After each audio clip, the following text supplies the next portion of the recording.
மனமற்ற நிலையை அருள்வாய். தாயுமானவர் பாடல் விளக்கம். குருவே வணக்கம்.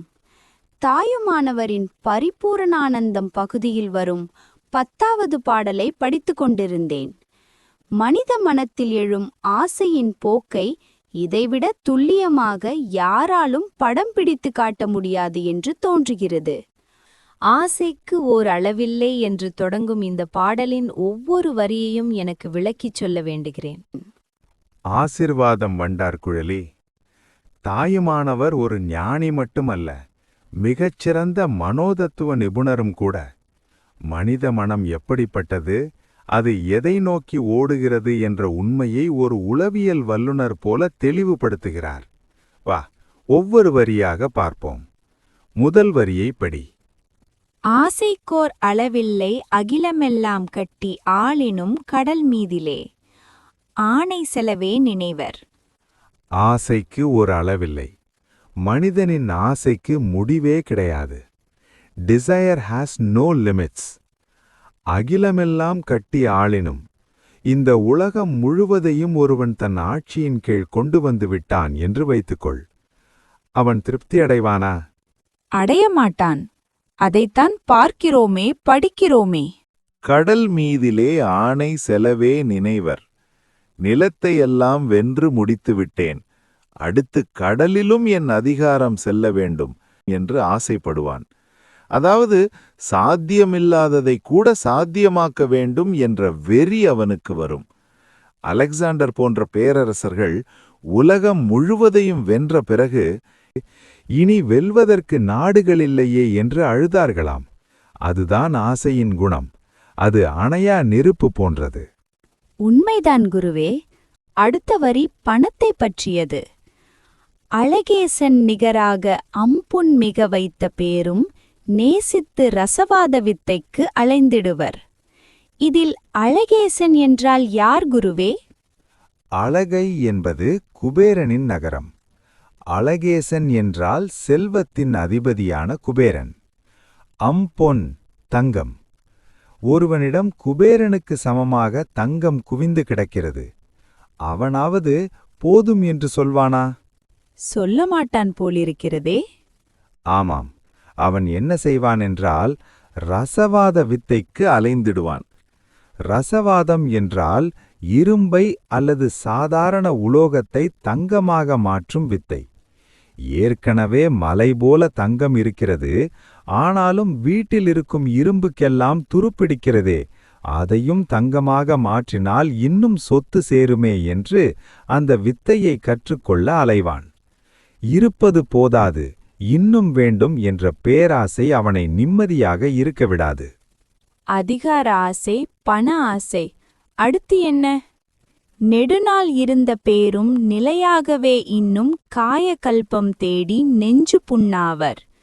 இந்த வரி எந்த ஆசையை பற்றி சொல்கிறது குருவே? மனிதனுக்கு பணத்தையும் அதிகாரத்தையும் விட பெரிய ஆசை ஒன்று உண்டு.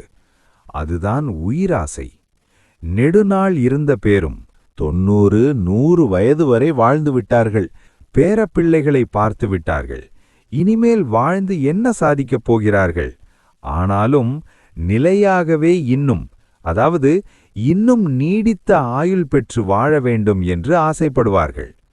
அதற்காக காயகல்பம் தேடி அலைவார்கள். காயகல்பம் என்பது உடலை நீண்ட நாள் அழியாமல் வைக்கும் சித்த மருந்து.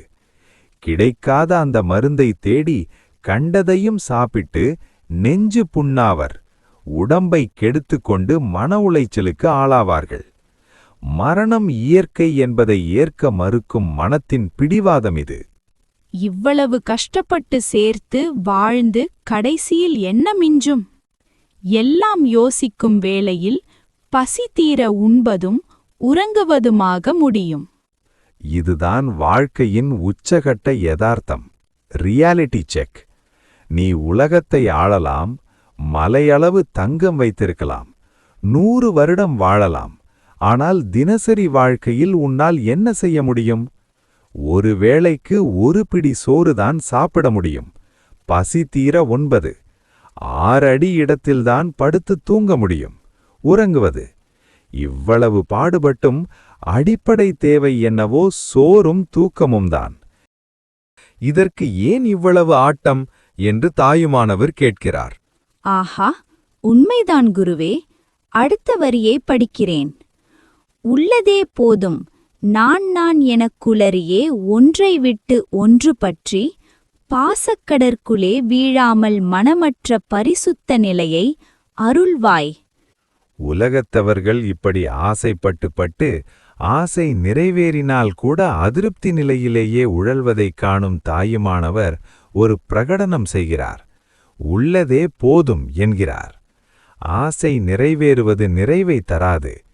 ஆசை நின்று விடுவதுதான் நிறைவை தரும். ஆனால் நாம் என்ன செய்கிறோம்? நான் எனக்கு என்று குளறியபடி ஒன்றை விட்டு ஒன்று என்று வெவ்வேறு ஆசைகளை பற்றியபடி ஓடிக்கொண்டிருக்கிறோம். மனம் ஒரு குரங்கு போன்றது. ஒன்றை விட்டு ஒன்றை பற்றும். ஓர் ஆசை முடிந்ததும் இன்னொன்றை பற்றிக்கொள்ளும். இந்த கிளையிலிருந்து அந்த கிளைக்கு தாவும். இப்படி தாவி தாவி கடைசியில் பாசக்கடல் என்னும் சம்சார சாகரத்தில் விழுந்து மூழ்கிவிடுகிறது. ஆசையை அனுபவித்து தீர்ப்பதுதான் ஆசையிலிருந்து விடுபடுவதற்கு வழி என்று பலர் நினைக்கிறார்கள். ஆனால் ஆசையை அனுபவித்து அதிலிருந்து விடுபடலாம் என்று கருதுவது நெருப்பை நெய்யூற்றி அணைத்து விடலாம் என்று கருதுவதற்கு சமம். சில ஆசைகளில் மனிதனுக்கு கொஞ்ச காலத்தில் சலிப்பு தோன்றலாம். அது வெறும் சலிப்பு தானே தவிர ஆசையிலிருந்து விடுபட்ட நிலையல்ல. அந்த சலிப்புக்கு மாற்றாக மனம் மற்றொரு ஆசையை பற்றிக்கொள்ளும். அவ்வளவுதான். எனவேதான் தாயுமானவர் ஒன்றை விட்டு ஒன்று பற்றி என்று கூறுகிறார். சரி குருவே, இந்த நிலை மாற வேண்டுமானால் என்ன செய்ய வேண்டும்? மனம் இருக்கும் வரையில் ஆசைகளும் இருக்கும்.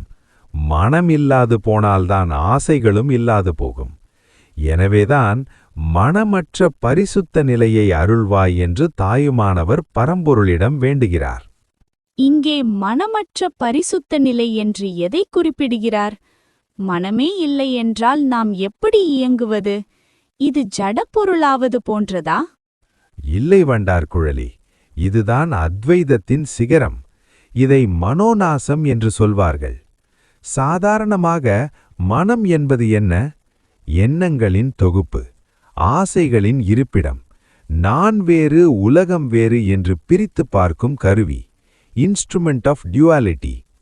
மனம் இருக்கும் வரையில் வேண்டுதல் இருக்கும். எனக்கு அது வேண்டும், விருப்பு. எனக்கு இது வேண்டாம், வெறுப்பு. தாயுமானவர் கேட்பது அமனீபாவம், நோ மைண்ட் ஸ்டேட். இது ஜடநிலை அல்ல, இது பேரறிவு நிலை. நீ இருப்பாய், ஆனால் நான் இருக்கிறேன் என்ற அகந்தை இருக்காது. செயல் நடக்கும், ஆனால் நான் செய்கிறேன் என்ற கர்த்தாபாவம், டூயர்ஷிப் இருக்காது. தாயுமானவர் அந்த அனுபவத்தை வேறு பல பாடல்களில் சொல்லியிருக்கிறார். ஓ, அப்படியானால் ஒவ்வொரு ஆசையாக ஒழிப்பதற்கு பதிலாக எல்லா ஆசைகளுக்கும் ஆதாரமாயிருக்கிற மனத்தை மாய்த்தால் ஒட்டுமொத்தமாக ஆசைகளிலிருந்து விடுபட்டு விடலாம். ஆசைகளிலிருந்து விடுபடுவதே பூரண திருப்தி நிலை. ஆனந்த அனுபவம் என்பதும் ஆத்ம அனுபவம் என்பதும் அதுதான். சரிதானே? சரிதான் வண்டார்குழலி, அதுதான் முக்தி. கடைசியாக இறைவனை எப்படி அழைக்கிறார் பார்.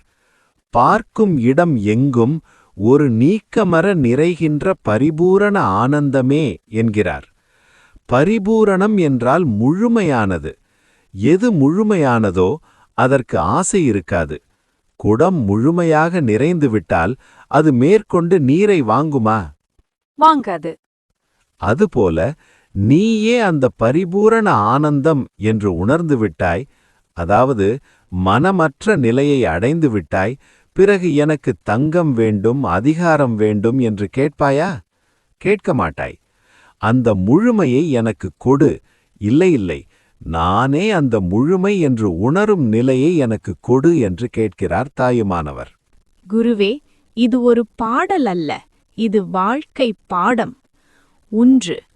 ஆசைக்கு எல்லையில்லை. 2. எவ்வளவு இருந்தாலும் உண்பதும் உறங்குவதும் தான் மிச்சம். 3. எனக்கு என்ற எண்ணமே துன்பத்திற்கு காரணம். 4. மனம் அழிந்த இடத்தில்தான் பரிபூரண ஆனந்தம் கிடைக்கும். இதைவிட தெளிவாக யாரால் சொல்ல முடியும்? மிக்க நன்றி குருவே. சரி, நான் சொன்ன கருத்துக்களையெல்லாம் தொகுத்து ஒரு பொழிப்புரையாக சொல் பார்க்கலாம். முயற்சி செய்கிறேன். ஆசைக்கு ஒரு அளவே கிடையாது. நிலப்பதுரி முழுவதையும் கட்டி ஆண்டால் கூட கடல் மீதும் தமது அதிகாரத்தை செலுத்தவே விரும்புவார்கள். குபேரனுக்கு நிகராக பொன் வைத்திருப்பவர்கள் கூட இன்னும் பொன் வேண்டும் என்னும் ஆசையில் இரும்பை பொன்னாக மாற்றும் ரசவாத வித்தை கற்க அலைவார்கள். இவ்வுலகில் பல காலம் வாழ்ந்த வயதானவர்களும் இன்னும் நீடித்த ஆயுள் பெற்று வாழ வேண்டும் என்று ஆசைப்படுவார்கள். அதற்காக காயகல்பம் என்னும் மருந்தினை தேடி அலைந்து வாங்கி உட்கொண்டு பலன் கிடைக்காமல் நெஞ்சு புண்ணாகி வருந்துவார்கள். எல்லாவற்றையும் யோசிக்கும்போது அவர்கள் வாழ்நாள் முழுவதும் பசி தீர சாப்பிடுவது உறங்குவது என்றே முடியும். எனக்கு உள்ளதே போதும், நான் எனக்கு என்று குளறி ஒன்றை விட்டால் இன்னொரு ஆசை என்று பற்றிக்கொண்டு பாசக்கடலுக்குள் வீழாமல் இருக்கும் மனமற்ற தூய நிலையை பார்க்குமிடம் எங்கும் நீக்கமர நிறைந்திருக்கிற பரிபூரண பரம்பொருளே எனக்கு அருள்வாயாக. சரியாக சொல்லிவிட்டாய் வண்டார்குழலி. பாராட்டுகள். மகிழ்ச்சி மகளே. தாயுமானவரின் இந்த பாடலை தினமும் சிந்தி. ஆசைகள் அலைக்கழிக்கும் போதெல்லாம் உள்ளதே போதும் என்று மனதிற்கு சொல். அந்த பரிபூரண ஆனந்தம் உனக்குள்ளேயே ஊற்றெடுக்கும். ஆசைக்கோர் அளவில்லை அகிலமெல்லாம் கட்டி ஆளினும் கடல் மீதிலே ஆணை செல வேநினைவர் அழகேசன் நிகராக அம்பொன்மிக வைத்த பேரும் நேசித்து ரசவாத வித்தை களைந்திடுவர் நெடுநாள் இருந்த பேரும் நிலையாகவே இன்னும் காயகற்பம் தேடி நெஞ்சு புண்ணாவர் எல்லாம் யோசிக்கும் வேளையில் பசிதீர உண்பதும் உறங்குவதுமாக முடியும். உள்ளதே போதும் நான் எனக் குளறியே ஒன்றை விட்டொன்று பற்றி பாசக் கடற்குளே வீழாமல் மனதற்ற பரிசுத்த நிலையை அருள்வாய். பார்க்குமிடம் எங்கும் ஒரு நீக்கமர நிறைகின்ற பரிபூரணானந்தமே. குரு மாணவி குரல்கள். செயற்கை நுண்ணறிவு. ஆக்கம் கவிஞர் பத்மதேவன்.